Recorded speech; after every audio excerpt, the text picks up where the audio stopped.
Books have been translated into 51 languages in 109 countries and sold more than 28 million copies worldwide. Robert has spent his life educating people on how to attain financial freedom. Now, through this special video presentation, he explains why network marketing is indeed the business of the 21st century and how you can take advantage of its opportunities to create the life you desire.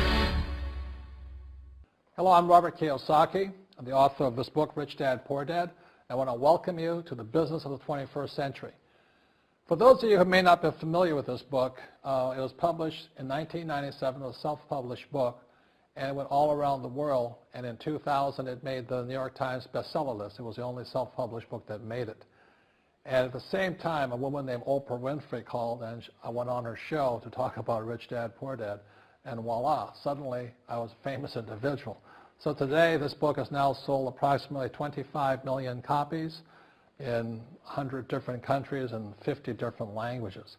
So today Rich Dad, Poor Dad is the #1 personal finance book ever written. So Rich Dad, Poor Dad is a very simple story of my two dads. My real dad was the head of education for the state of Hawaii. Great guy, PhD, like I said, head of education, smart guy. But he also ran for lieutenant governor of the state of Hawaii as a Republican. Unfortunately, he lost, and he ultimately died poor. So that's why I call him my poor dad. My rich dad, on the other hand, didn't finish school, but he ultimately became one of the richest men in Hawaii. So he was my best friend's father, and starting when I was just the age of 9, my rich dad began teaching me about money and business and why the rich are getting richer and why there's this big gap between the rich and everybody else today. So Rich Dad is a very simple, true story about two fathers, Rich Dad and Poor Dad, tell their two sons about money.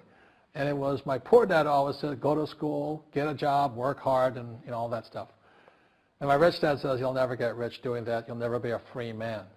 So that's kind of the differences. But if I would show you a diagram of the differences here, is that in financial education, this is very simply the difference. Because there's no financial education in our school, most people do not understand financial statements. So this here is income, expense, assets, and liabilities. And the reason my poor dad was poor, it was very simple. Because he couldn't read a financial statement because he don't have financial education in school. He was financially illiterate, although a PhD. And my poor dad always said, our house is an asset. And my rich dad said, your father may be well educated, but he can't tell assets from liabilities. So very simply, my rich dad said to me, assets, whether you work or not, put money in your pocket. So when a banker looks at your financial statement, the banker looks at this and says, oh, you have assets and you're putting money in your pocket. And if you look at your house, it's really a liability because every month it takes money from your pocket. Now I can hear people say, well, it's, I don't have any debt on it, but still every month you have insurance, you have upkeep and expenses to it. So very simply, the reason I'm a rich man today was I knew the difference between assets and liabilities. And I get richer and richer because every year I add more assets to my balance sheet here. And so that's one of the biggest differences. And as my rich dad often said to me, he says, son, my banker has never asked me for my report card. My banker wants to see my financial statement because it's your financial statement that shows how high your financial IQ is. How smart are you with money? If you're very smart with money, the banker will give you as much money as you want because you know how to make money with money. If you're not very smart about money, all the banker will give you is a credit card and a home loan. So those are some of the differences between my rich dad and my poor dad. And if you stay tuned, you'll find out how you too can create assets instead of liabilities. Because if you're going to survive in the 21st century, you need more assets than liabilities. The next thing I want to cover with you is one of the most important lessons my rich dad gave me, and it was called the cash flow quadrant. And what my rich dad explained to me is that there's 4 people in business. One are E's, employees. S stands for small business, self-employed, or specialist. B stands for big business, and I stands for investor. And the thing of note here is that most people who go to school are programmed for the E and the S side. For example, it was my poor dad who always said to me, son, go to school so you can get a nice, safe, secure job. And so my poor dad wanted me to be an employee. And since the time I was a kid, get a safe, secure job, steady paycheck, and benefits. Okay? I didn't want to be an employee. And I said, Mom and Dad, I want to be a rich man. And I fight with my dad. So my mother finally said, son, if you want to be rich, my mother was a registered nurse. And she said, if you want to be rich, the richest people I know are doctors. So my mom wanted me to come over here, be a specialist or a small business person. I said, there's only one problem with that, Mom. Doctors are really smart. And she says, you got a good point there. I'm not going to be a doctor. So I went to school. I have a Bachelor of Science degree. I can drive ships and I can fly planes. I flew for the Marine Corps. But I've never used any of that education because I wanted to become a business owner. So it was my rich dad who basically said to me, become a business owner and learn to be a professional investor.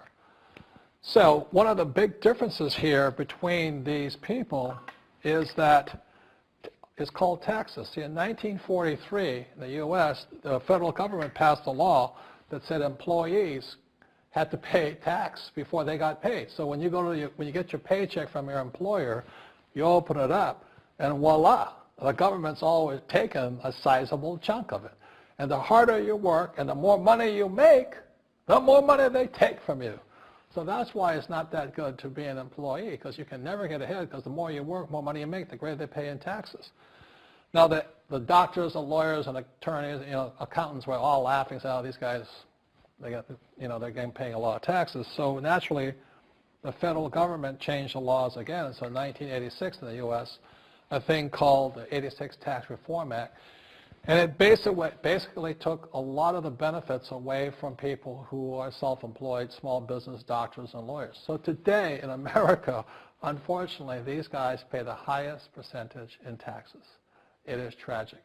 And a lot of people think they're investors, but what they're really doing is they're just giving their money to people like mutual funds, companies, and all that. So they're investing, but they're not really investors. See, the big tax breaks are on this side. The laws are pretty tight here, but this area is very, very gray. So by being a business owner on the right-hand side of the quadrant, you can make a lot more money and pay a smaller percentage of taxes legally. And the key word is legally. In the investor quadrant, it is possible to make millions of dollars and pay 0% taxes legally. But you've got to know the difference. So one of the beauties of business for the 21st century is it allows people to make the transition from the E and the S side to the B side especially. And so you can become a big business owner. And the difference between an S and a B, small business and big business, is most of these guys can't quit working. Most small business owners, if they stop working for more than a month, the business collapses. They don't really have a business. Most of these people own a job. So the beauty of business for the 21st century is it allows these people to make the transition to the B side so that you don't have to keep working hard for money, and the money can actually come in passively. Then once you have your business up and running, then I always recommend you then begin investing with your excess cash, paying less and less in taxes. And that's the reason the rich are getting richer. In this section, I want to talk to you about a different kind of quadrant. Years ago, I found out there was 4 kinds of people in the world. One type are people who must be right. These people know all the right answers. They went to school. They know everything. You can't tell them anything. This is not a good business for them because their minds are too set. Another kind of person is a person who must be comfortable. The house could be on fire, but they're still watching TV, eating a hot dog, watching what's going on in the world.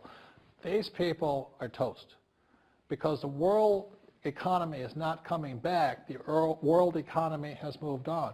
And people who need to be comfortable will probably be left behind. So the people who need to be comfortable, you probably shouldn't talk to them because you only make them uncomfortable. And they're probably not going to make the move because number 1 priority is being comfortable. Another kind of person is a person who must be liked. They want to please everybody. This is probably not the business for them either, because they want somebody else's approval. They want to be the good little boy or girl saying, I did the right thing, didn't I? You like me, don't you? And so they don't they'll probably not be successful in the 21st century because they'll probably want to be liked by people who have to be right, and people want to be comfortable. All right, good, be comfortable. All right, you're very right. That's probably being liked. But the business for the people of the 21st century are people who must win. And that's where I am at. One of the best things I was taught in the Marine Corps and at military school is not how many times you get knocked down, it's how many times you stand up. When somebody knocks you back, what do? Oh, you hurt my feelings. You'll probably not be successful. The world will probably pass you by. Because as I said, the world economy is moved on. It's not coming back. So winners will win. But winning takes sacrifice. Success takes sacrifice. And these are the people who will do best in business of the 21st century. So when you're talking to people, about this business, you have to look at them and ask yourself, is this person really just going to be liked and they'll tell you what you want to hear? Or they're going to argue with you because they know all the right answers? Or they're going to get very upset with you for disturbing them? So what you're looking for in the network marketing business are people who want to win. People who know the economy has moved on. You'll find every race, gender, age, and background in network marketing. But what they really want to do is they want to win. It really is a true playing field in the world, but not for these people. These people will be left behind. Network marketing is for people who want to win because network marketing is the business model of the future. If you want the government to take care of you, then just keep doing what you want to do. It is possible for everyone to win, but the problem is you've got to commit to it. You've got to say, this is what I'm going to do. I'm going to dedicate 5 years of my life. You want to look at the leaders and say, those are the people I want to be like. Those are the kinds of people I want to hang out with. That's what you got to say to yourself. And I want to help other people do what I want to do and win in life. And that's why I support network marketing, because it really is the business for the 21st century. As an entrepreneur, I have built many businesses from scratch. And as some of you know, a lot of them crashed also. Statistics show that most new businesses fail within the first 5 years, 90% in fact. And of the 10% that survive, the remaining 10% crash in the second 5 years. So in other words, most are gone in 10 years.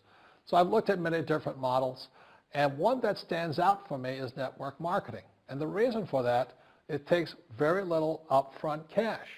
It's low overhead. You can do it part-time. It means keep your daytime job, but do this part-time.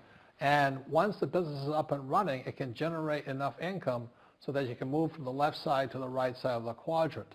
So let me tell you about my introduction to network marketing, because I had a very closed mind to it. Since I can build my own businesses, I said, why do I need a network marketing business? But about 15 years ago, I have a good friend, his name is Bill, and this guy is the best real estate investor I know. He has tons of assets in here. So I said, Bill, why did you start a network marketing business? And his answer was very simple. He says, it's my way of helping people. But more importantly, he says, the reason most people can't invest in real estate is because they don't have a business. They don't make enough money simply because taxes, debt, inflation, and retirement savings are killing them. They cannot even invest. So my friend Bill, who is a professional real estate entrepreneur, he says, I started a network marketing business so the people that worked with me could start their own business and then invest money with him.